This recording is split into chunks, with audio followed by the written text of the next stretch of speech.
you ever been to a Final Four? Yes. Fun? For work, though, right? A little overrated, probably. Not as a fan, right? But I feel like this one would be a great one. Yeah. Yeah, to go to. I feel like you're talking out of both sides of your mouth because you're ripping Coach K for weeks, and now you want to be there. Now it's so important. I love this. This coach, people in the media, it's like we hate Coach K, but like all we want to do is talk about him. This is a great Final Four because he's in it. It's Duke, Carolina, Kansas, Villanova. Too much usage. It's a great Final Four. Too much usage of the term blue bloods. I'm tired of hearing that now. Yes, put it on the poll, please, at Le Batard Show. Are you tired of hearing the term blue bloods?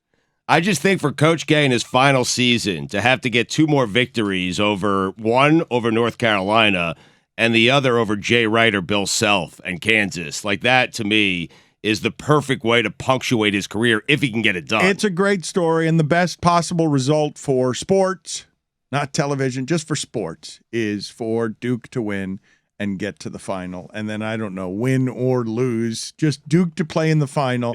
Duke against Texas Tech, they did not miss a shot after the 8-minute mark. Or after the last 8 minutes, their last miss came at the 8-minute mark left in the game because they played very well. And this is the Coach K tournament. I'd prefer to see Duke, North Carolina in the final round, but he's a ratings. They've never played in the tournament before. You're getting them in the semifinals. They've never played this deep. They've never played a game that matters like this one. This is the most important game that they've ever played against each other. You're asking for too much, though. You wanted the finals. You got it in the semifinal. Fair He's enough. saying do it in the finals, Stugotz. What I'm saying to you, Stugotz, is the final becomes anticlimax if it's North Carolina blank. If North Carolina beats Duke, right, and all of a sudden your final's not any good. If you're just rooting for sports, I'm not talking about the teams. I'm just talking about Duke has to be there. Yes, stories. Right. I'm talking about you've got a real anticlimax of a final if Duke loses against North Carolina. It's a fair point. Game that we've never seen before in the most historic rivalry. Do better, do it one deeper. But imagine Duke, North Carolina, and it's the end of it. It's the end of the season. It'd be incredible, but I'll take this. Okay, and I will take it as well. But we are getting hit from all sides, Stugotz, as we always are, with the cruelty of the internet, the rage and fury of people who have to reach out however it is that they can to yell at the sports show that has opinions. And someone writes in, I love how Heat fans replay this like it won them a damn thing that actually matters. But I mean, it's a franchise that retires numbers of janitors. You don't get the show. I appreciate Jessica's attempt to do the laughter away from the microphone thing. She tries so hard, even though she sucks at it, and it's obviously forced. Bless her heart. You don't get the show. Don't let the children discuss movies anymore. Maybe among the entire shipping container, you can combine their attention spans into one adult. You don't get the show. That's fair.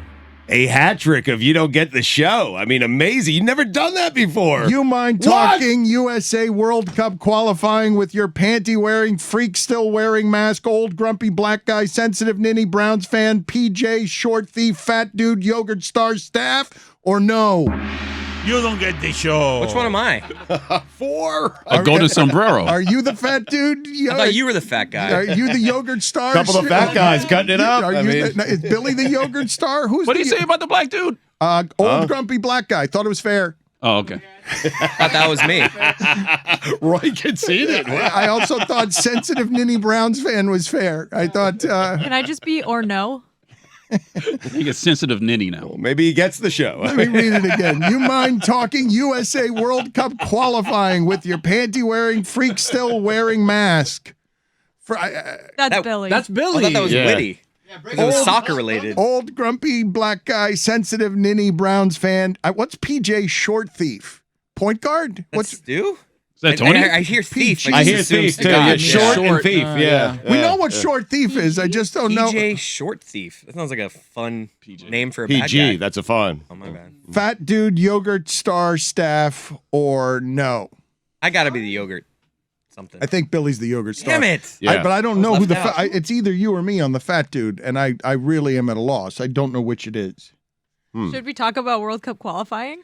We should not. I want to talk Thank you. to Finally. Tony about how hurt he was yesterday. So or no. About what happened to him on social media because of his terrible Godfather take that resulted in the tweet, "Don't let the children discuss movies anymore. Maybe among the entire shipping container, you can combine their attention spans into one adult." I thought that was fair. Yeah, a lot of things happening back here, and a lot of people have been talking. I've never talked to anybody. I have no idea what's going on. But the point is, I want this a lot of impersonation. Hold on. Godfathers. Can you please? I don't know if you've worked it out, but now I'm going to do it whether you've worked it out or not. Oh boy. I want the Good greenie. luck, Tom. I want the greenie that you were doing not on air. I want the total greenie that takes a turn as he's telling you on the front end that he doesn't actually know anything and he's not about to offer a strong opinion because he doesn't know anything.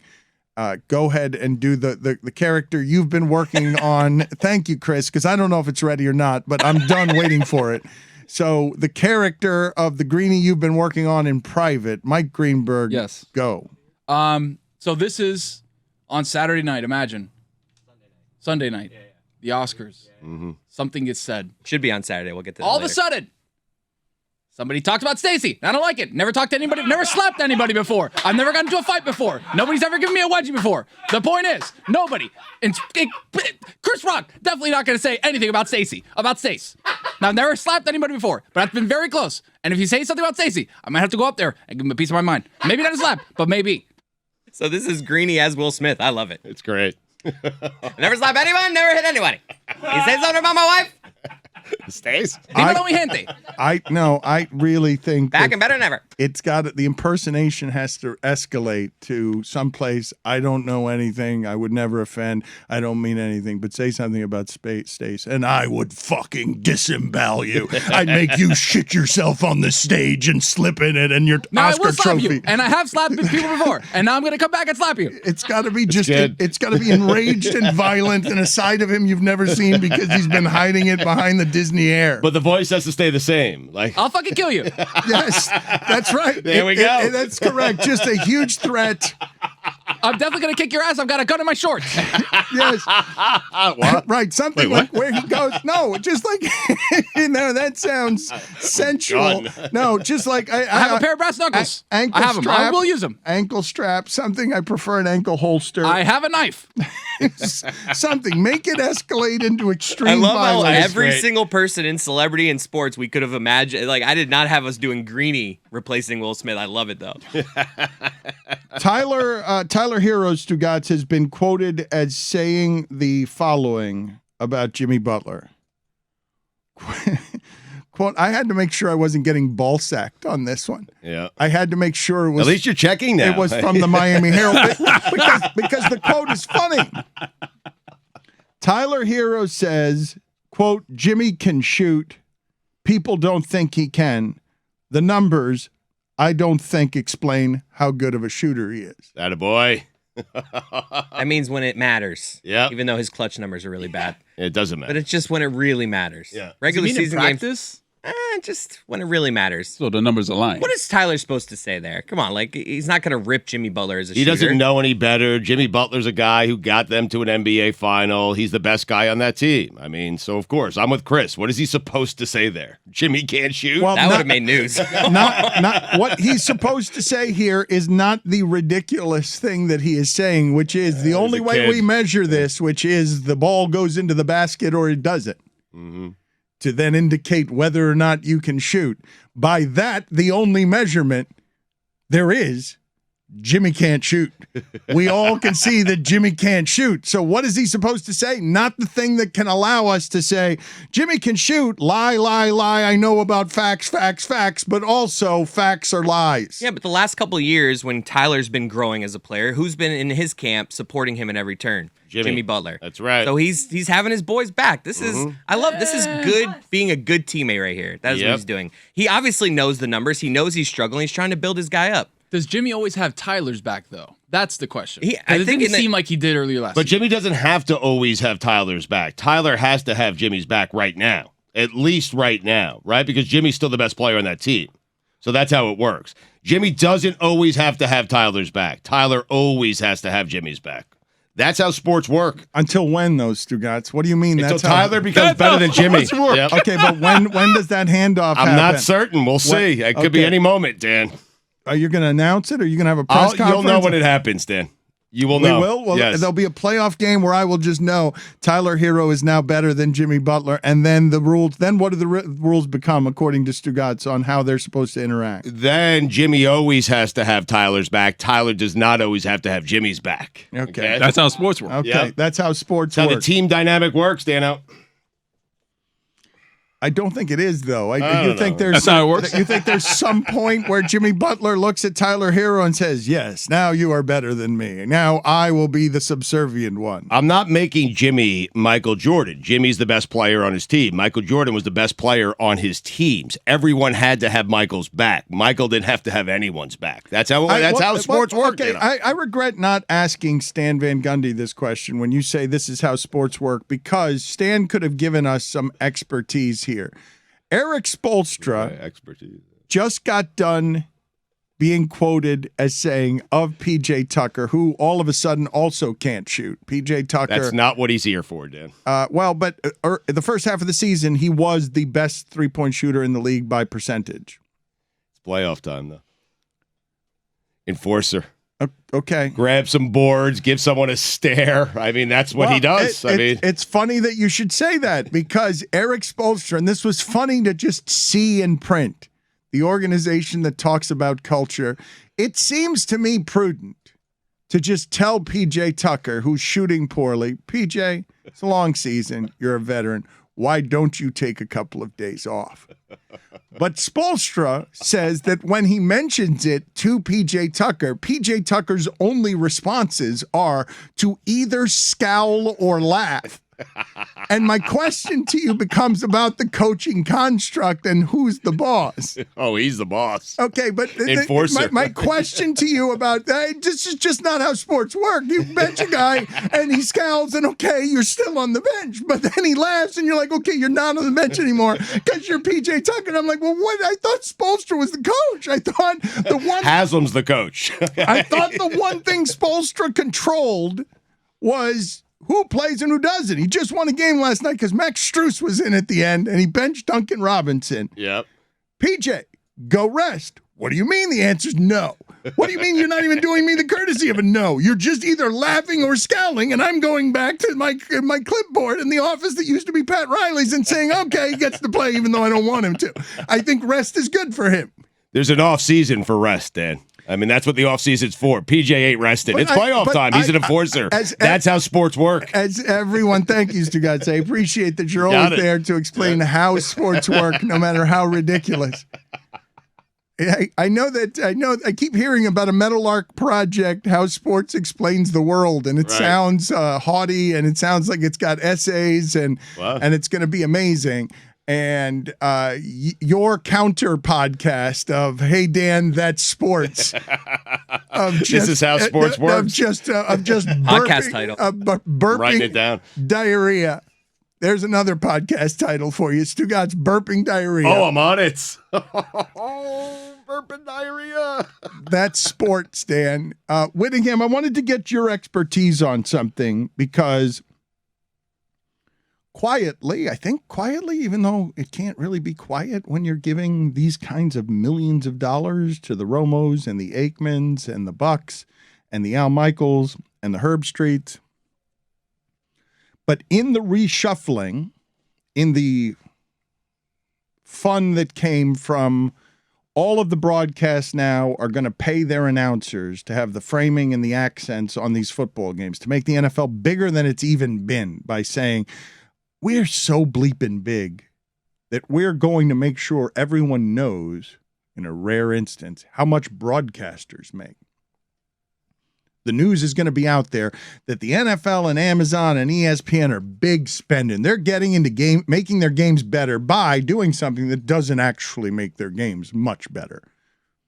It's in the fringes. It's just tens of millions of dollars being spent, whatever the difference is between Joe Buck or Al Michaels and the fifth best play-by-play guy who's making $500,000 is not much of a difference. Adam Amin, who's fantastic. There There are a lot of people who are fantastic, but the reason I wanted to get Whittingham's, I don't want to make an argument that has no merit because I don't know whether Kevin Burkhardt, the lead voice on Fox now on football, I don't know if he is like a real craftsman who is exceptional at his job. I have not heard him enough to make an expert opinion at this. I want to hear what Whittingham has to say. I think he's exceptional. Okay, but what I was going to say to you, though, is that in this scurrying toward all the money at the top of the broadcast, all of the people being given all of the giant platforms, all are white people, and Gus Johnson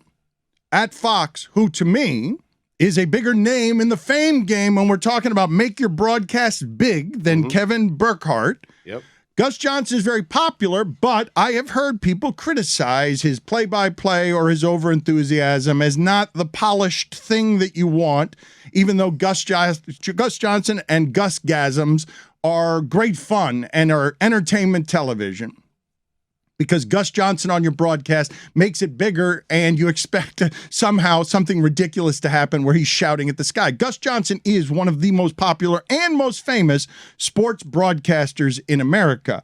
I don't know why he would be passed over for this job. He is a signature voice at Fox, and I don't know enough about the craftsmanship of play-by-play to know how much better Kevin Burkhardt might be than Gus Johnson, but he's not as famous as Gus Johnson. I don't think that he has the years in front of us, the name, and Gus Johnson just got passed over. Isn't Gus the lead announcer for them for college football? I believe that he is. So I don't know. But that it's not as big of a platform, right? But like you could argue that Gus Johnson's style is better because like when Joe Tessitore moved from college football to the NFL, there's a lot of people that the energy and it's too much. It's too much that people the NFL broadcasts are meant to be, a little bit done more in the Michaels mold, which is not start shouting over everything. I disagree with that. I disagree with the notion that you can be too energetic for a broadcast. You can bring too much enthusiasm and energy. I love Gus Johnson. Him and Aqib Talib as a combo are tremendous. If you had said to me, you're Amazon, you're entering football for the first time, go do something different with Thursday Night Football, I would have said, go get Gus Johnson and Aqib Talib. Okay, because you're going to be introducing yourself in a completely different way. You know that when you turn on Amazon, it's a completely different thing than what everyone else is presenting. But at Fox, I think Kevin Burkhardt, I agree with Stugotz. I think he's great. I think he's completely deserving of this, has worked with multiple partners. That number 2 role at Fox has gone through it was going to be Jay Cutler, then he unretired and went back to playing with the Dolphins. It was Charles Davis, it was John Lynch, it was now Greg Olson, who's probably going to be the number 1 at Fox as well. He's worked well with all of them. But I can also understand your point that Gus Johnson would have been an incredible lead for this. Can you imagine a Super Bowl with Gus Johnson? It'd be amazing. But the conversation I want to have with you guys, because I don't know. I'm always talking about race around here, but all the money just got spent all over the place, and it went to a bunch of older and older white dudes, as often happens here. And I'm not alleging, even though the decision makers are also white, I'm not alleging racism here. I am saying that Gus Johnson and Talib might be a great broadcast. It's a black broadcast, and I don't see a whole lot of diversity in the people who are going to be at microphones speaking about football on the biggest stages. That's interesting to me, if nothing else, as we see salaries skyrocket and spending in a place that I've been telling you, Stugotz, it's not necessary. They're watching your game. It's just spilling money all over the place to just have fame and big around your broadcast. But you can't tell me that all the other ones are about fame and big and name and then come to me and say Kevin Burkhardt has the name Gus Johnson does. Or Talib. That would have been a different broadcast, but it would have been a black as hell broadcast. And I don't know if football's ready for that. As Pete Carroll's still out here saying, I don't know, maybe a second chance for Kaepernick. And the quote Carroll's putting on it, and he's the progressive one, is he's out there running. That's how he's describing the Kaepernick workouts. The most tepid of quotes. He's out running. Yeah, but you look across the landscape of play-by-play guys, all I can count is 3. Mike Tirico, Greg Gumbel, and Gus Johnson. Like, that's clearly not enough. Like, I mean, what are they going to do here? They got to hire more people. They're going to do the same thing they've done, which is give the money to the people they want to and not be told to by anybody who's going to have their microphones. There's not going to be a thing done. Like, there will be meetings and task force and diversity committees, and Goodell might try to do this. But the reason that people in power continue to hire the same looking people for power is because they have the power. And somebody's got to be first on, I want to be Amazon and have a black broadcast. I'm good with Talib and Gus Johnson. Somebody's got to believe in that. But who's in charge that believes in that? Where are they? Like, show me them. Show me the people making these decisions, because this is how it happens every time. Oh, yes, I believe in diversity. I do. I believe in diversity. Someone else can handle it. I'm hiring my guy. And I can pontificate all I want about this. When I needed a CEO for this company, I went and got an old white guy. That's who I knew. That's who had the power. That's who knows how to build a business for me. I did not hire a Cuban woman. I went to one of my mentors and said, please help. Because he's experienced, because but what were the reasons? I'd like to be diverse, but also because coming through the pipeline, that's all that's come through the pipeline. Like, that's what's changing at the Oscars from one day to the next, really, is like, oh, okay, look, we're going to make it super diverse. So diverse that it's going to make a whole lot of people uncomfortable because it's too diverse. There's too much about women and black people and brown people and Kanto, and now it's all about diversity, and we have to award whether it's on merit or not. Let's give it to Will Smith because this is the diversity award. It might have been a great movie, but the embroidering on this thing has to give a big award to a notoriously white and racist awards gala ceremony that's been running Hollywood forever, because the people in power tend to be white men. And that will change in our lifetime. It's changing now, slowly, with lawsuits. And maybe 30 years from now, it'll be different. But when the money came due in the NFL, America's most popular sport, and they wanted microphones and faces to put in front of you, every last one of them are white, and Amazon and ESPN are going to share one of them.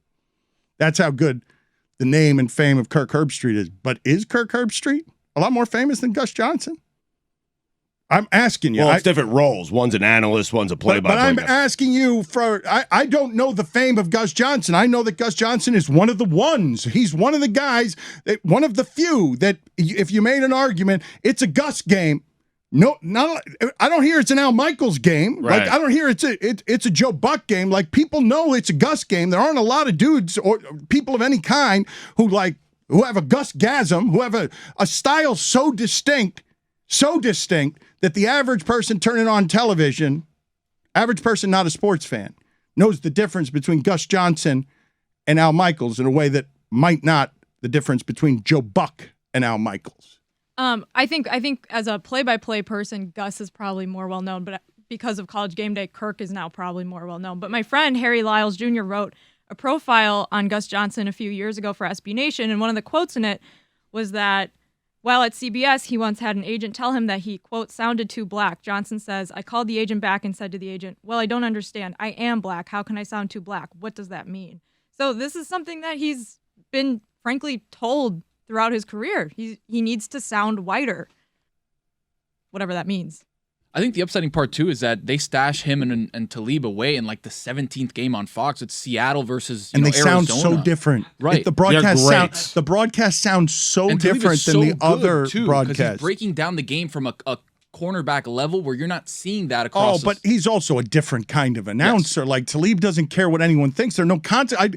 I would be afraid to put Talib on the air just because of how freely he speaks about things and has spoken about things that are a little too real. But this is the thing that ultimately is the issue here, is that Gus Johnson and Aqib Talib wish to do it differently, much in the same way that Stuart Scott wished to do SportsCenter differently in the mid-'90s.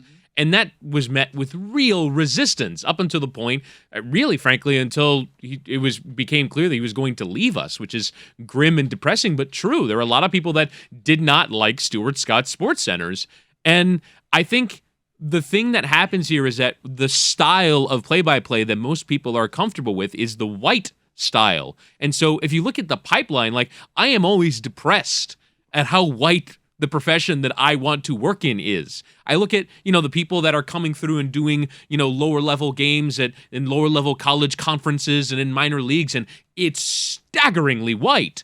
But it's because, like, the people who would represent diversity look at the field and go, if I did this differently, would the people at this lower level accept me doing this differently? And I admire people like Gus Johnson who decided to boldly and proudly do it in a different way.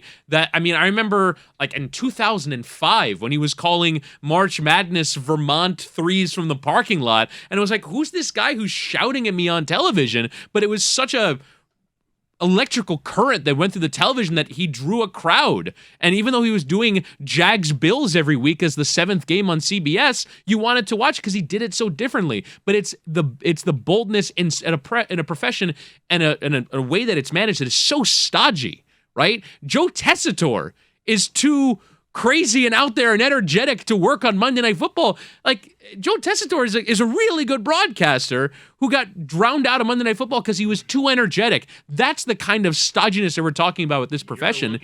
And it's one of those things that, like, that's the part that has to change, is there has to be a welcoming of things that sound different to the way that it's been done for 50 years.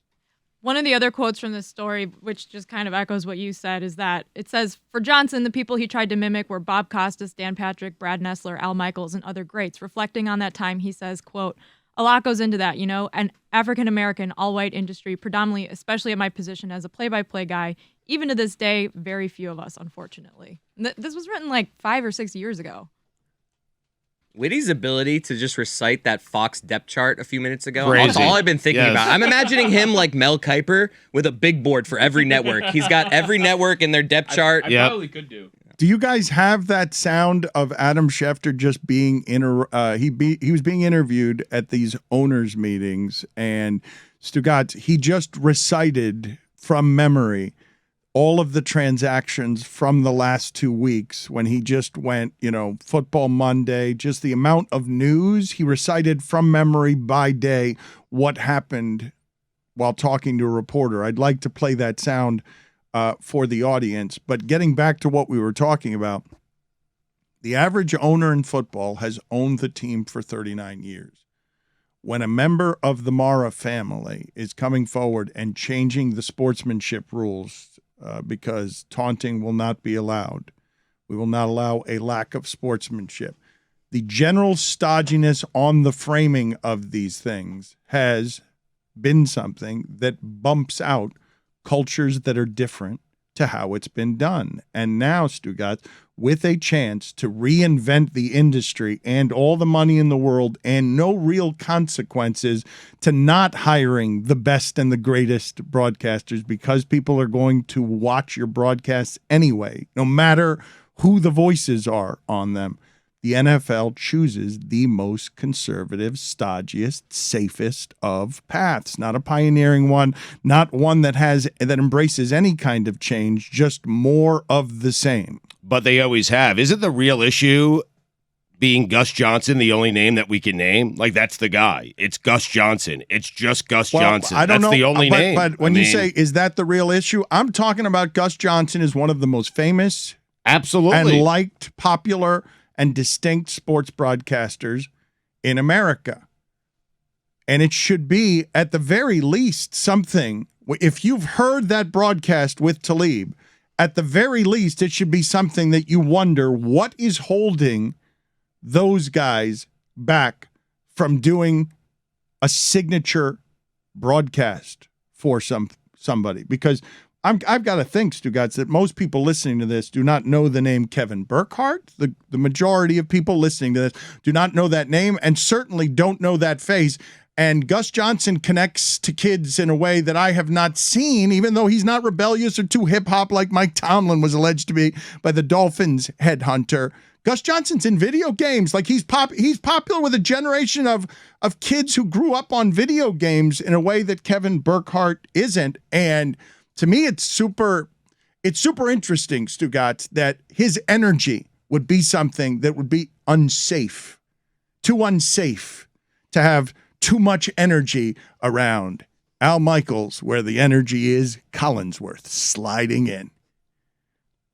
Collinsworth, Chris like Collinsworth so smooth sliding though. I into your mean, screen. Roy, let's hear the sound of he's not Adam. there, of, then he's there. of I mean. Adam Schefter just going through his head and giving you all of the transactions from the last 2 weeks. I would say one of the craziest, maybe the craziest NFL offseason in memory. Certainly the 2-week stretch that started with Calvin Ridley being suspended for a year on Monday, Russell Wilson being traded to Denver on Tuesday, Carson Wentz being traded to Washington Wednesday, Khalil Mack being traded to Los Angeles on Thursday, Deshaun Watson being found by a grand jury that it's not going to indict him on that Friday, Saturday, Amari Cooper to Cleveland, Sunday, Tom Brady out of retirement, Monday, free agency starts, Tuesday, Aaron Rodgers signs his deal, keeps you busy. Wednesday, Chandler Jones to Las Vegas, and Yannick Ngakoue to Indianapolis, and Von Miller to Buffalo. Thursday, Devontae Adams to Las Vegas. Friday, Deshaun Watson to Cleveland. Other than that, it's been a very quiet offseason.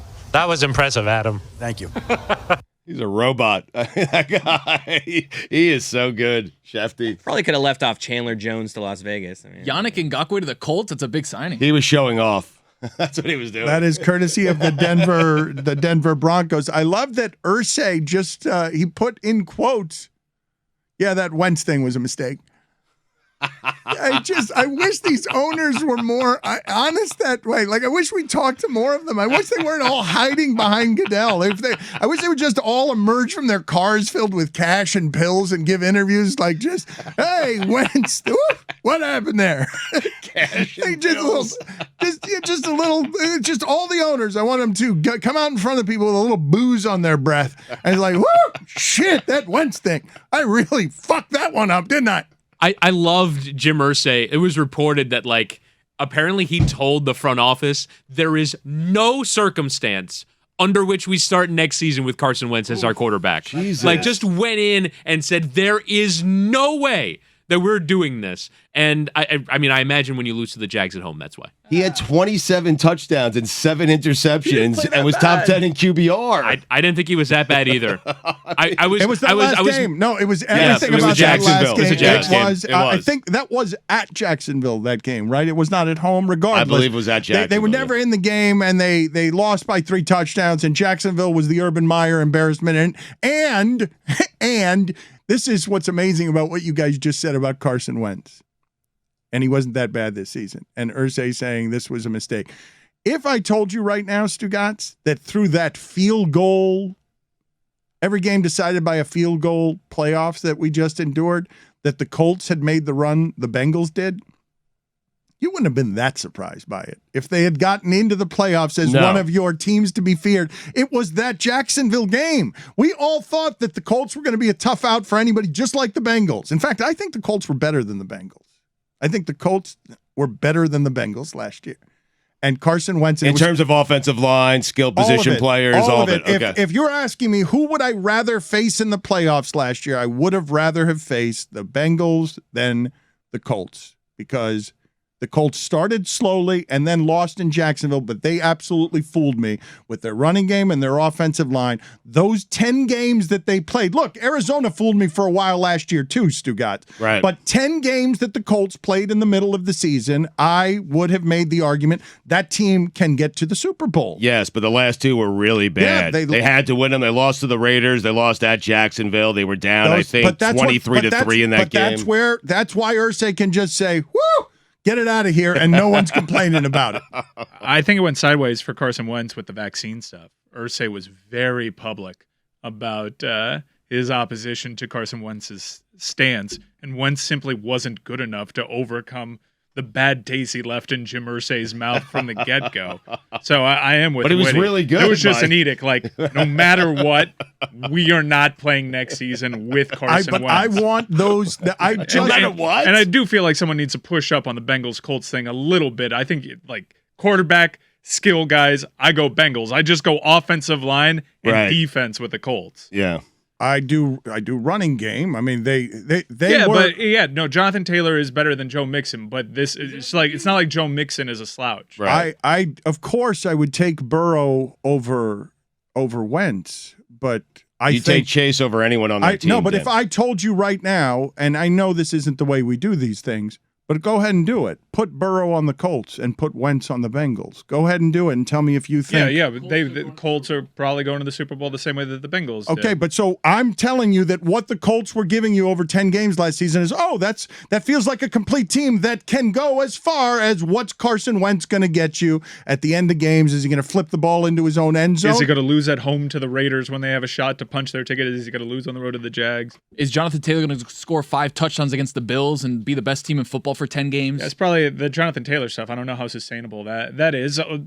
You look at that team and see where their deficiencies were, and you're like, Matt Ryan could probably address this. But for that 10-week period, Dan, they were like the best team in football. You're right. No, they were never the best Mike, team in they football. beat San Francisco. They beat Buffalo. They blew out Buffalo. They were close with Tampa. They beat the Patriots. They beat Arizona. Buffalo had some weird games, and so did San Francisco. San Francisco, that wasn't the same San Francisco that was at the end of the year. I think there was a bit of fool's gold, and they were never considered the best team. They were always that thing that people do at the end of their ESPN segments where they want to make a splash, where it's just, oh no, watch out, this is our Super Bowl dark horse, but they were never really the best. Mike, team. whatever the difference is between the Bengals and the Colts isn't enough to argue about here. And when they were all decided by all the playoff games were decided by a field goal, and you wouldn't be talking about the Bengals this way if Derek Carr throws into the end zone and there's not a whistle in the first round. There wasn't much difference between these teams, and the owner just said coming out of his mouth, when do you see this? My quarterback, who as of 2 games ago, I thought, hey, maybe Super Bowl run, mistake. Yeah. That era, trading for him and having him in our locker room, and then the quotes about the leadership and everything else, mistake. You just don't hear that. It was a year. It wasn't refreshing. an era. I mean, it was refreshing to see. Last year's AFC is just so weird in retrospect. I could honestly see, considering how much that AFC improved, that the Bengals don't even make the playoffs. Because I think the difference between the Bengals not making the postseason, I don't know about that. I don't think Burrow's missing the playoffs again. No, and they just short up the offensive line. Their skill players got another year. You're not allowed. That division is very difficult. You are not allowed to come in here and tell me how wrong it is to say the Colts are better than the Bengals, and then in the next sentence say, and also not surprised at all if the Bengals don't make the playoffs next year. I wasn't even telling you that you were wrong. I was just bucking up against that. I think you attributed skill guys in an offense. I think the Chargers, man, Mike, I don't know how to do the assessments with this stuff. When you play 17 games and so many of them can be decided by one play, the Chargers, if I put them in the playoffs last year, you don't think you're giving them just as much of a chance as the Bengals in the playoffs? I think I am. I'm agreeing with your point. I said last year's AFC was super weird, but I also think that if you try to carry over any shit that you saw last year in the AFC, such as automatically putting the Bengals in the playoffs, you're not paying attention to what happened this offseason within that conference. You're just not. Again, aren't we all here for the owner just coming out at the end of the season and just saying, holy shit, did I blow that Carson Wentz one, huh? What happened to the limo and pills? I mean, it wasn't a limo. It was the car that had cash and pills in it. That is an actual Irsay accusation that I was trying not to put on just him, but your subtlety never escapes us. The pills went away.